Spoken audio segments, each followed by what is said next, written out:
Cuando Picasso murió, en el año 1973, dejó una fortuna de más de 500 millones de dólares, más de 45.000 obras, 7 casas y 4 hijos de 3 mujeres distintas.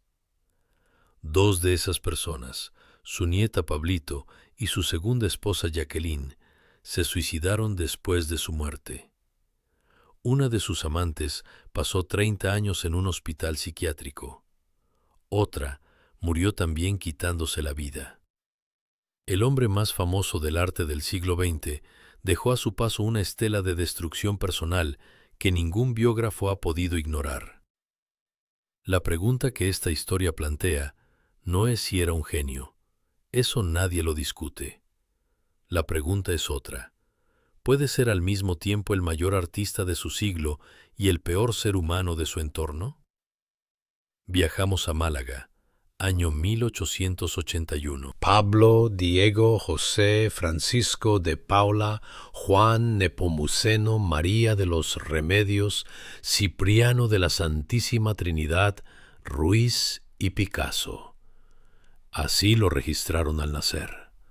11 nombres, como si sus padres hubieran querido asegurarse de que al menos uno sobreviviera. Nació el 25 de octubre del año 1881 en Málaga, en el número 15 de la Plaza de la Merced. Y el parto fue tan complicado que cuando el bebé salió al mundo, no lloraba, no se movía. La comadrona lo dejó sobre la mesa y se ocupó de la madre, dando por hecho lo peor. Fue el tío de Pablo, don Salvador Ruiz, médico de profesión, quien tomó el cigarro que tenía entre los dedos y exhaló el humo directamente sobre la cara del recién nacido. El niño abrió los ojos, lanzó el primer grito. Su primer acto de existencia fue sobrevivir a lo que parecía una derrota definitiva. El patrón no cambiaría demasiado en los 91 años que vinieron después. El padre, José Ruiz Blasco, daba clases de dibujo en la Escuela de Bellas Artes de Málaga y pintaba palomas con una dedicación casi religiosa. No era un gran artista, lo sabía. Tenía un talento modesto y la suficiente lucidez para reconocerlo, que ya es más de lo que puede decirse de muchos. La madre, María Picasso López, era andaluza de carácter fuerte y apellido sonoro. Décadas más tarde, su hijo elegiría ese apellido y desecharía el del padre. Ruiz era demasiado común. Picasso tenía otra cosa, algo que se pegaba a la memoria. El talento del niño apareció tan pronto que desconcertaba. Antes de saber leer, dibujaba espirales perfectas en el suelo. A los 8 años, pintaba cuadros que cualquier adulto ordinario habría firmado sin sonrojo.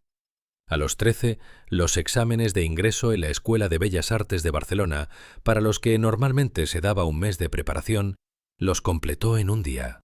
Los examinadores no supieron muy bien qué anotar en el informe. Sobresaliente parecía insuficiente. En un momento que sus biógrafos no han podido fechar con exactitud, el padre tomó los pinceles, se los entregó al hijo y le dijo que él no volvería a pintar, que ya no tenía sentido. No conozco otro gesto igual en la historia del arte. Un padre que reconoce que lo que tiene delante lo supera y decide apartarse. Puede que fuera generosidad, puede que fuera rendición. Probablemente las dos cosas a la vez. Barcelona en los últimos años del siglo XIX no se parecía a ningún otro lugar de España.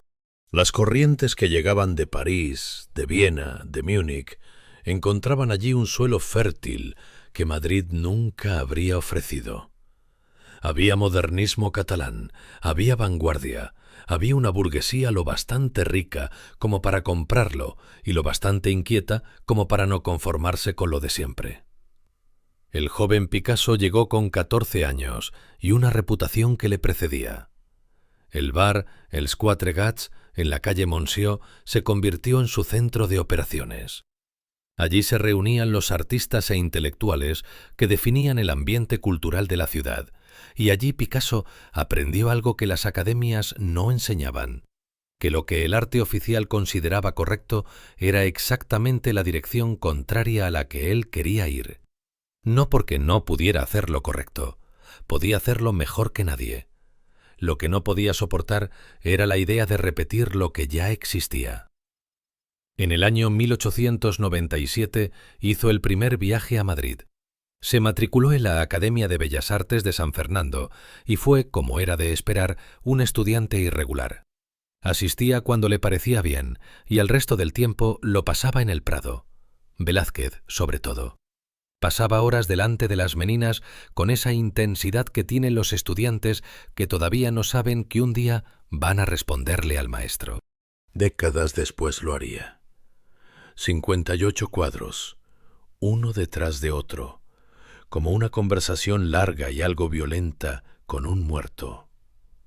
El primer viaje a París fue en el año 1900. La Exposición Universal, la Belle Époque en su momento más brillante, Toulouse-Lautrec bajando el arte a los cabarets. Picasso tenía 19 años y la sensación de quien entra por primera vez en el lugar donde el mundo se decide. Absorbió todo con la velocidad de alguien que lleva años con hambre y de repente tiene acceso a una cocina entera. Lo que vio en París no le enseñó qué hacer, le confirmó que lo que iba a hacer aún no existía. Vale la pena detenerse un momento en lo que significaba ser un artista joven en ese París de fin de siglo. No era el París romántico de los libros de texto, era una ciudad que consumía artistas con una voracidad considerable.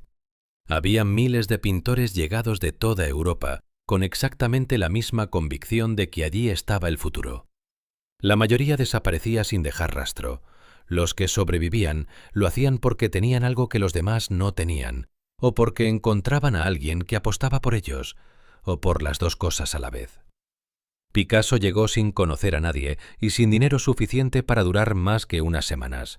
Tenía 19 años y un conjunto de dibujos que mostraban los cafés con la confianza de quien no ha aprendido todavía que la confianza sola no alcanza. Tardó poco en aprender el idioma de la ciudad, no el francés, que fue siempre aproximado y que nunca habló con fluidez real, sino el idioma de cómo funciona el mundo del arte. ¿Quién compra?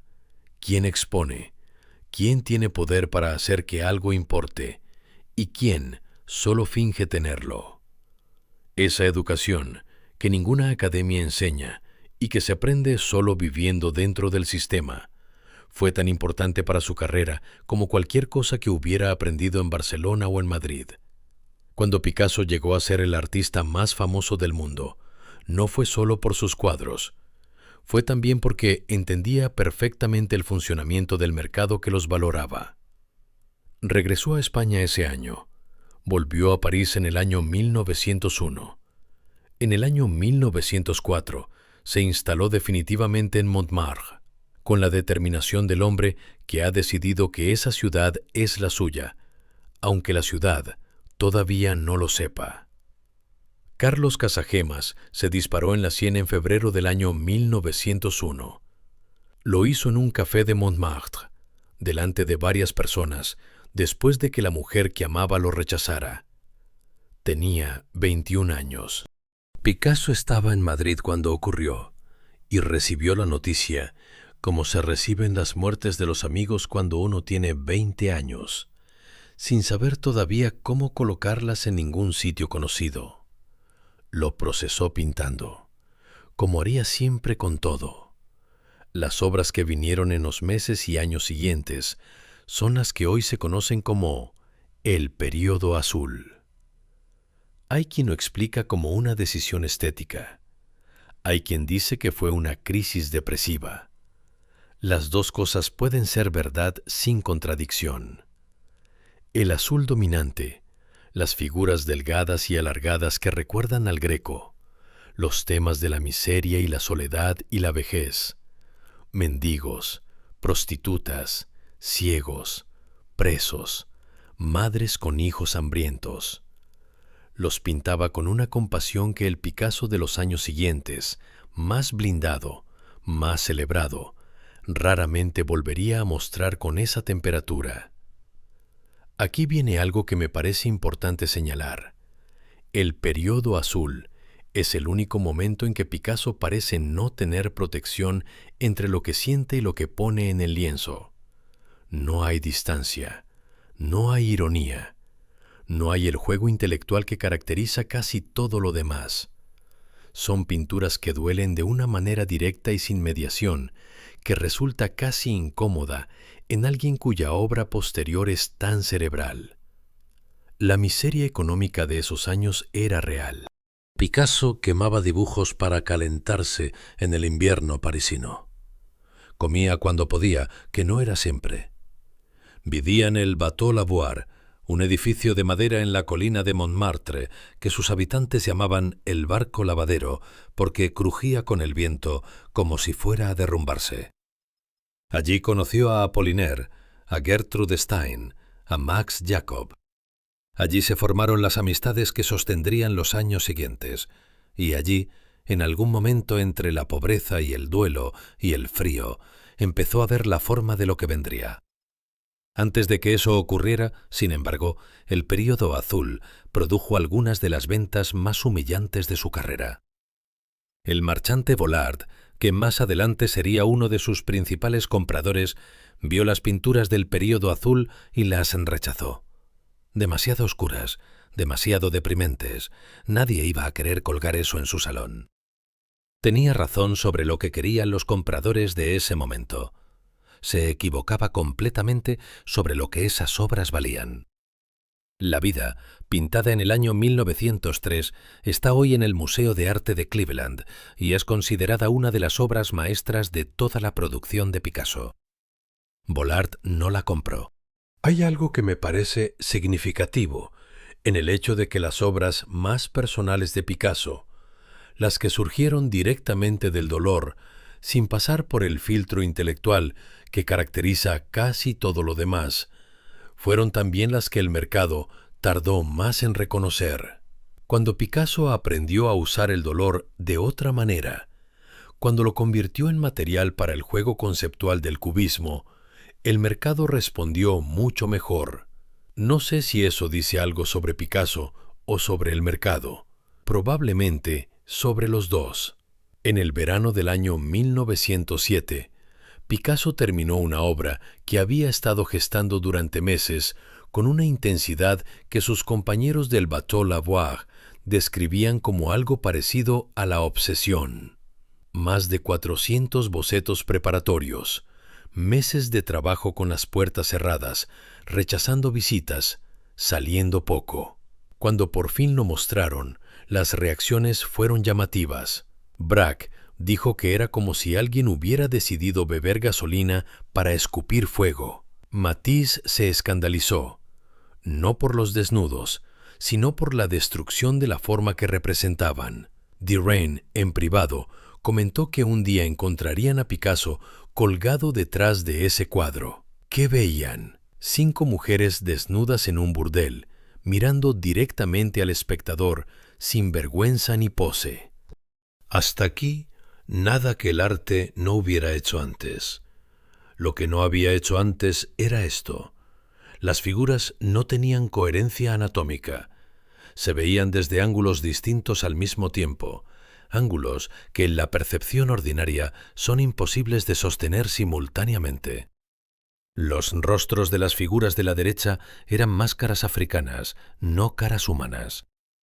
La perspectiva espacial, esa invención del Renacimiento que llevaba 400 años funcionando como la gramática básica de la pintura occidental, había sido abandonada sin disculpas. Picasso enrolló el cuadro y lo guardó. No lo vio ningún público amplio hasta el año 1916, 9 años después de haberlo pintado. ¿Por qué lo guardó tanto tiempo? Es algo que sus biógrafos debaten sin acuerdo. Tal vez no estaba seguro. Tal vez sí lo estaba, y eso precisamente le daba miedo. Lo que Las señoritas de Aviñón hizo por la pintura no tiene un equivalente sencillo. Fue el acta de defunción de 400 años de perspectiva renacentista. Y el acta de nacimiento de algo que todavía no tenía nombre. Un hombre de 25 años, en un estudio sin calefacción en Montmartre, había roto la gramática del arte occidental. Lo había hecho deliberadamente, y luego había enrollado el resultado y lo había metido en un rincón. Lo que me sigo preguntando, y no he encontrado una respuesta que me convenza del todo, es si Picasso sabía lo que había hecho cuando lo hizo, si tenía conciencia clara de la ruptura. Sus declaraciones posteriores sobre el cuadro son contradictorias. A veces lo describe como el resultado natural de años de exploración. Otras veces insinúa que él mismo fue el primero en sorprenderse. Puede que las dos cosas sean verdad, que la sorpresa y la conciencia coexistieran. Puede que la memoria reconstruya las cosas de manera diferente según el momento en que se las cuenta. Lo que sí es verificable es que el cuadro permaneció enrollado durante 9 años, que durante esos 9 años Picasso siguió trabajando en la misma dirección, desarrollando el lenguaje que las señoritas habían inaugurado, y que cuando el mundo por fin lo vio, ya tenía todo un sistema detrás. El cubismo no fue el cuadro solo, fue el cuadro más los 9 años de trabajo que vinieron después. George Braque vio las señoritas de Aviñón y tardó un tiempo en saber qué hacer con lo que había visto. Luego empezó a pintar en la misma dirección. Y entonces Picasso y Braque entraron en la colaboración más extraña y más fructífera de la historia del arte moderno. Se visitaban casi a diario. Analizaban los cuadros del otro con una franqueza que solo permite la confianza absoluta en las intenciones del interlocutor. Lo que uno encontraba lo transmitía al otro, que lo desarrollaba y lo devolvía transformado. Ellos mismos lo describieron después como 2 alpinistas encordados en la misma cuerda. Si uno caía, caían los dos. Si uno encontraba un punto de apoyo, el otro podía usarlo. El cubismo analítico que produjeron entre los años 1908 y 1912 reduce los objetos a sus planos geométricos y los muestra desde múltiples puntos de vista en la misma imagen. Un violín descompuesto en sus planos, un rostro visto de frente y de perfil simultáneamente, una botella y un periódico existiendo en el espacio de una manera que ningún ojo puede percibir en la realidad, pero que la mente reconoce como más verdadera que la perspectiva convencional, porque muestra lo que se sabe y no solo lo que se ve. Esa distinción entre lo que se sabe y lo que se ve es quizás la idea más importante que el cubismo puso sobre la mesa. Mientras tanto, la vida. Fernand Olivier vivió con Picasso desde el año 1904 hasta el año 1912. Fue la primera compañera documentada de su vida adulta. Aparecen decenas de obras del periodo rosa y de los primeros años cubistas, y sus memorias, publicadas después de la separación, son uno de los retratos más directos que tenemos de cómo era Picasso en privado. Según Fernand, podía pasar de la ternura más genuina a la crueldad más fría en el mismo día y sin transición visible. Controlaba a las personas de su entorno con una intensidad que ella describía como la de alguien que necesita poseerlo todo o no quiere nada. Cuando dejaba de ver a alguien con los ojos con que lo había visto antes, simplemente dejaba de verlo, sin drama, sin explicación. Dejaba de existir para él. El éxito llegó en esos años. Los marchantes Kahnweiler y los Stein comenzaron a comprar con sistematicidad. La miseria del Bateau Lavoir se fue convirtiendo en el recuerdo romántico de los primeros años. Para el año 1915, Picasso era el artista más discutido de París. Tenía 34 años. Hay una manera cómoda de hablar de las mujeres de Picasso, la de llamarlas musas, señalar que aparecen en las obras más importantes de cada periodo y pasar a otra cosa. Esta no va a ser esa manera. Olga Koklova era bailarina de los ballets rusos cuando la conoció en el año 1917. Aristocracia rusa. Modales impecables. Exactamente lo que Picasso necesitaba en ese momento. Respetabilidad. Un artista que ya era famoso y que quería demostrar que había llegado a algún sitio. Se casaron en el año 1918. Tuvieron un hijo, Paulo, en el 21, y durante casi una década Picasso asistió a los eventos sociales correctos y mantuvo la apariencia de una vida ordenada que por dentro se estaba deshaciendo. En el año 1927, con 46 años y casado desde hacía 9, conoció a Marie-Thérèse Walter en las afueras de las Galerías Lafayette de París. Ella tenía 17 años. Él la abordó directamente y le dijo que tenía una cara interesante, que quería pintarla, que era él, Picasso, y que eso debería significar algo. Marie-Thérèse no sabía quién era Picasso, se enteró después. Empezaron una relación que Picasso mantuvo en secreto durante 9 años. Ella vivía en un apartamento que él pagaba, disponible cuando él quería e invisible para el resto del mundo cuando él lo necesitaba así.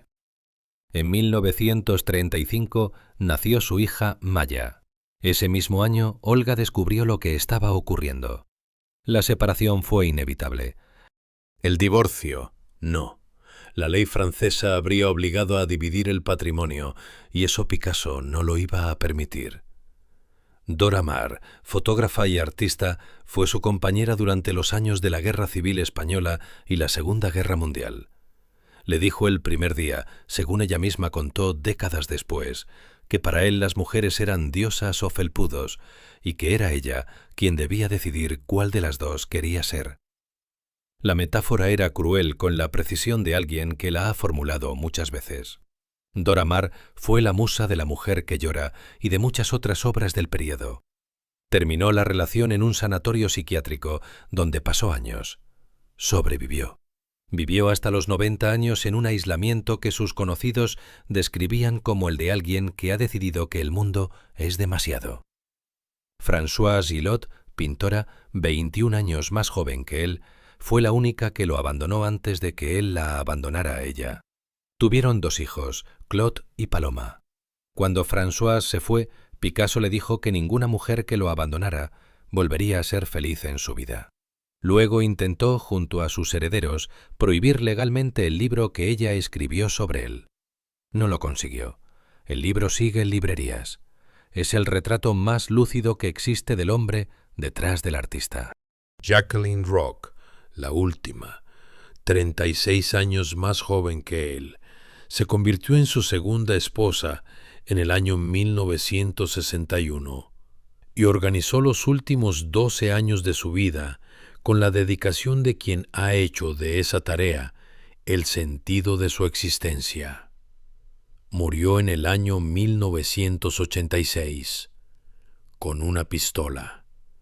Tenía 60 años. El 26 de abril del año 1937, la aviación alemana de la Legión Cóndor bombardeó Guernica. Lunes de mercado. La ciudad estaba llena de civiles llegados de los pueblos cercanos para las transacciones habituales de la semana. El bombardeo duró varias horas e incluyó bombas incendiarias. El centro histórico ardió. Picasso llevaba semanas sin saber qué pintar para el encargo que el gobierno de la República Española le había hecho para la Exposición Universal de París de ese año. Bocetos abandonados, direcciones que no lo convencían. Cuando llegó la noticia de Guernica, supo qué tenía que hacer. Comenzó el 1 de mayo, terminó el 4 de junio. Menos de 6 semanas. Dora Maar fotografió el proceso completo, desde el boceto inicial hasta la versión final. Es uno de los registros más extraordinarios del nacimiento de una obra que existe en toda la historia del arte.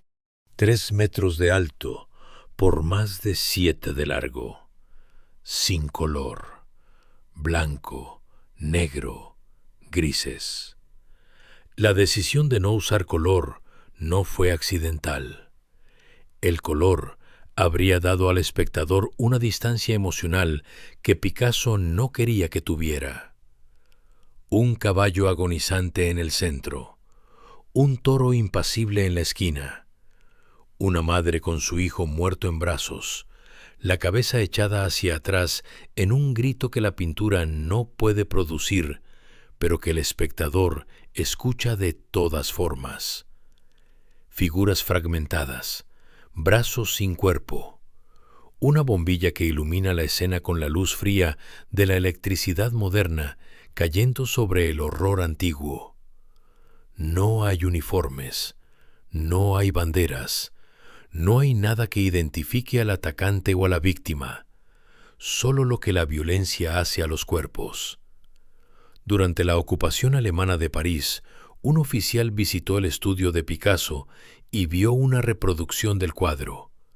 Le preguntó, ¿fue usted quien hizo esto? Picasso respondió, no, ustedes. La Guernica no regresó a España hasta el año 1981, 8 años después de la muerte de Picasso, 6 después de la muerte de Franco. Hoy está en el Museo Reina Sofía de Madrid, en una sala diseñada específicamente para ella. Hay una cosa que la mayoría de la gente no sabe sobre la Guernica hasta que va a verla en persona: el tamaño. Las reproducciones no lo transmiten. El cuadro mide 3,40 metros de alto por 7,76 metros de ancho. Cuando uno se coloca delante de él, la escala hace algo con la percepción que las reproducciones en libros o pantallas son incapaces de producir. No la estás mirando, estás dentro de ella. Los gritos no tienen sonido, pero la escala los vuelve físicos de una manera que resulta difícil de explicar a quien no lo ha experimentado. Picasso nunca volvió a España mientras Franco vivió. Murió en el año 1973. Franco murió en el 75. La Guernica llegó en el 81. A Picasso le habría gustado saber que el cuadro lo sobrevivió a los dos. Un detalle que suele omitirse: Picasso cobró por pintar la Guernica. El gobierno de la República le pagó un honorario por el encargo. No fue un gesto gratuito de protesta política. Fue un trabajo, encargado y pagado. Esto no le quita ni un gramo de su valor político o artístico.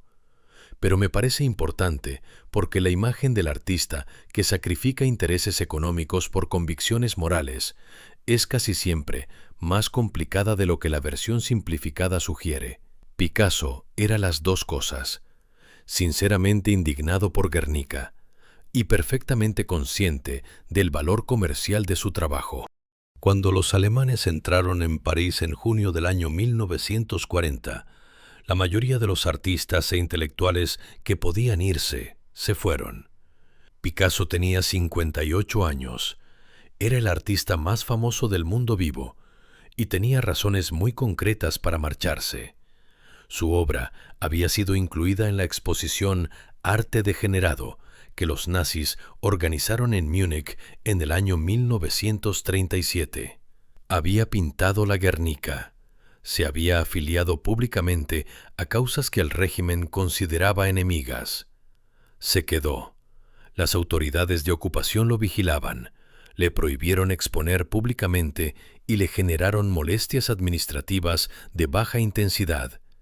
Pero no lo arrestaron. Arriesgaban un problema de relaciones públicas internacionales que no valía la pena. Él, por su parte, siguió pintando.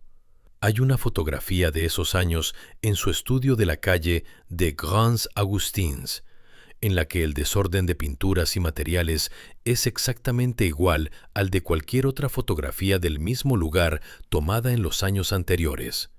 La ocupación, en su espacio de trabajo, no existe. Lo que sí existía era el frío. En París ocupada escaseaba el carbón para la calefacción. Picasso pintaba con guantes.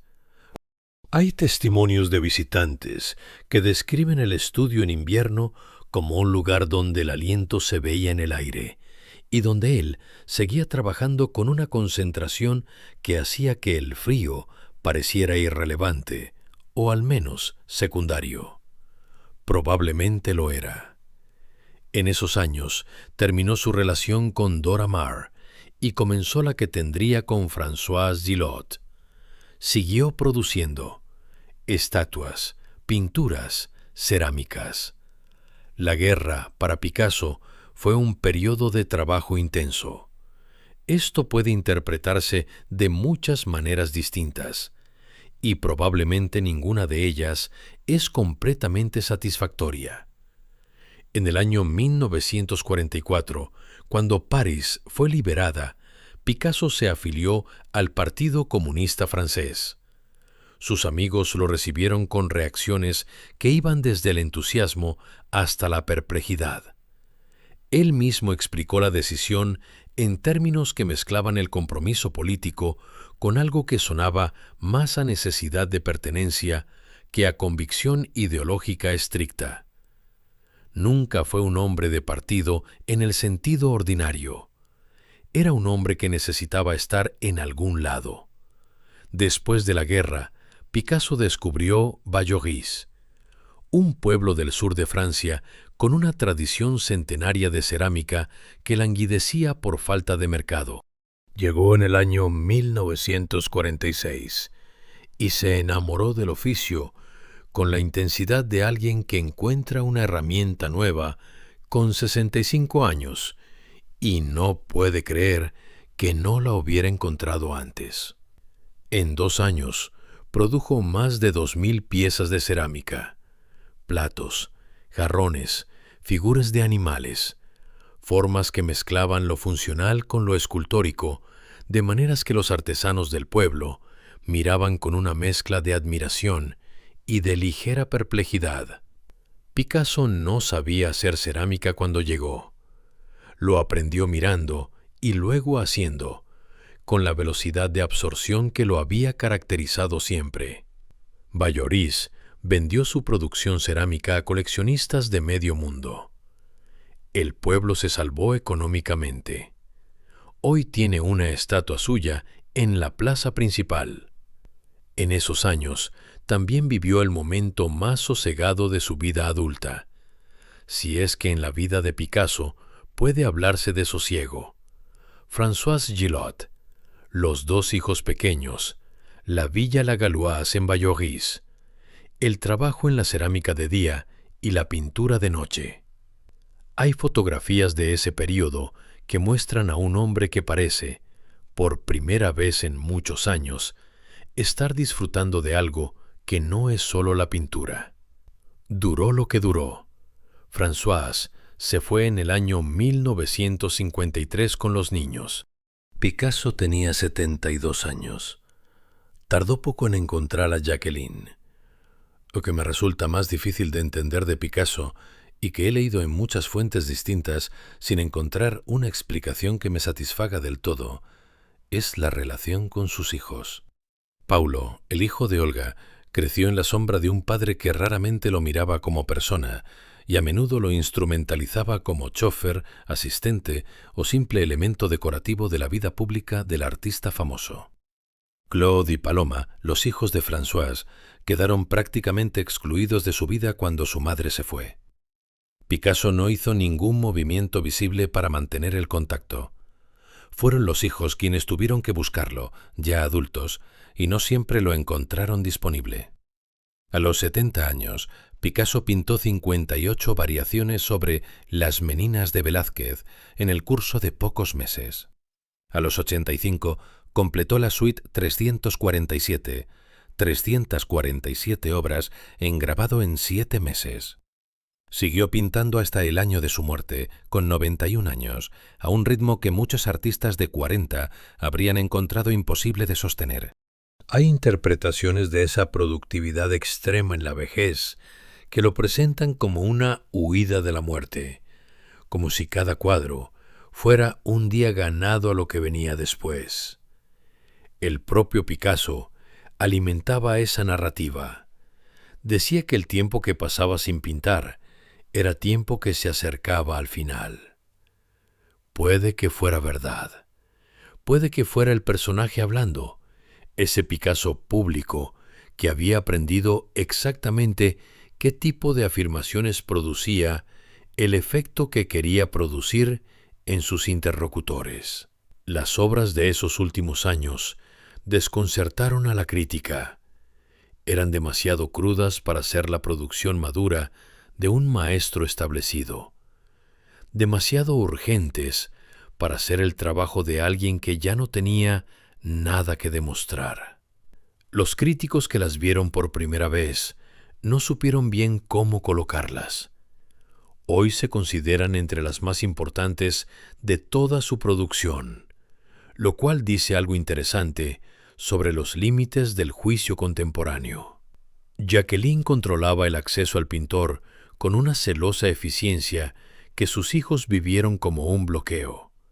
Paulo, el hijo mayor, murió de cirrosis en el año 1975, 2 años después de Picasso, en condiciones que sus biógrafos describen sin eufemismos. Era el hijo al que su padre había ignorado durante décadas.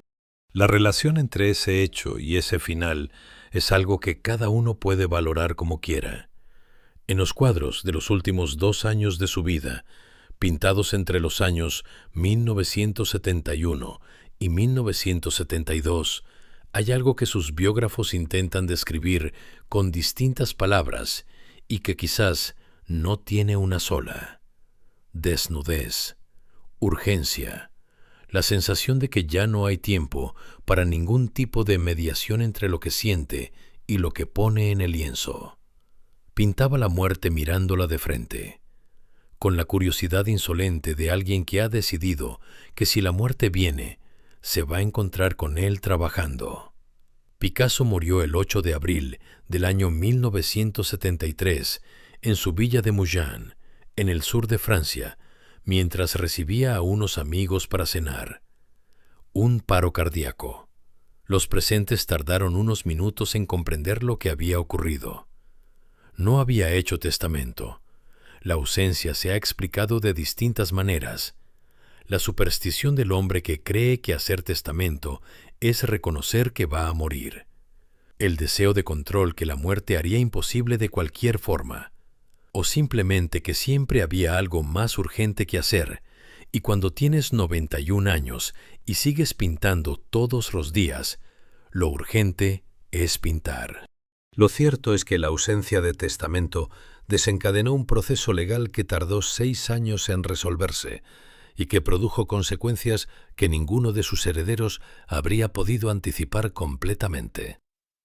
Su nieto Pablo, hijo de Paulo, intentó asistir al entierro y fue bloqueado por Jacqueline, que controlaba el acceso a la propiedad. Pablo tenía 24 años.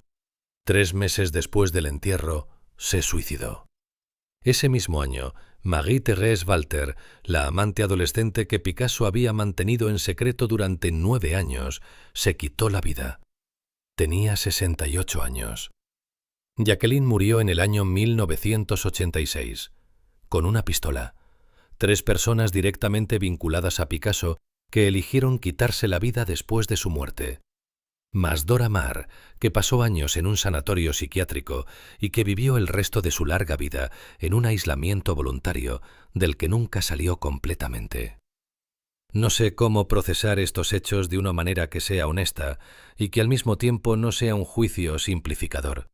Los señalo porque están ahí y porque ignorarlos sería una forma de falsificar la historia. Lo que cada uno haga con ellos es asunto propio.